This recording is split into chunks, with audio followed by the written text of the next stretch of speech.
خطرے خطرے کی جمع ہے خطرہ، خطروں وغیرہ بولا گیا ہے خطرے کی جمع کو، یعنی کہ ڈر وغیرہ۔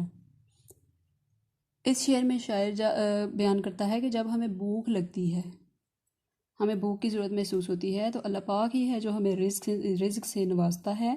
وہ ساری کائنات کا خالق اور مالک اور رازق ہے۔ آسمان کی بلندیوں میں پرواز کرنے والے پرندے ہوں یا غاروں کی تہوں میں رینگتے ہوئے کیڑے مکوڑے، سب کو عطا کرنے والا، رزق عطا کرنے والا ہمارا پروردگار ہے، اور وہی سب کو رزق عطا کرتا ہے۔ سب کی بھوک وہی مٹاتا ہے، انسان ہو یا حیوان ہو، جانور ہو یا پرندے ہوں، سب کا محافظ اور نگہبان اللہ تعالیٰ ہی ہے۔ ہمیں سیدھے راستے پہ کس نے چلایا، برائی کے رستوں سے کس نے بچایا، ہمارے خدا نے ہمارے خدا نے۔ سیدھے راستے پہ یعنی کہ نیکی کے راستے پہ چلانا، برائی کے راستے پہ یعنی کہ بدی کے رستوں سے بچانا۔ تو شاعر اس آخری شعر میں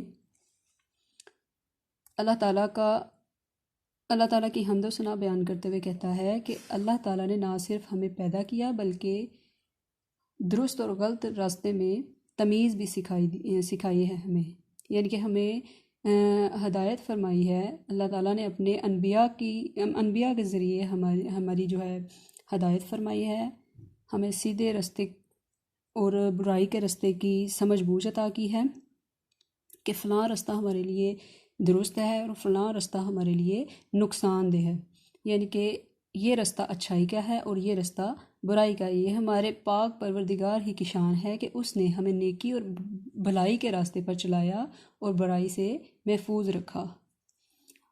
اور اس نظم کے شاعر ہیں حفیظ الرحمن غازی۔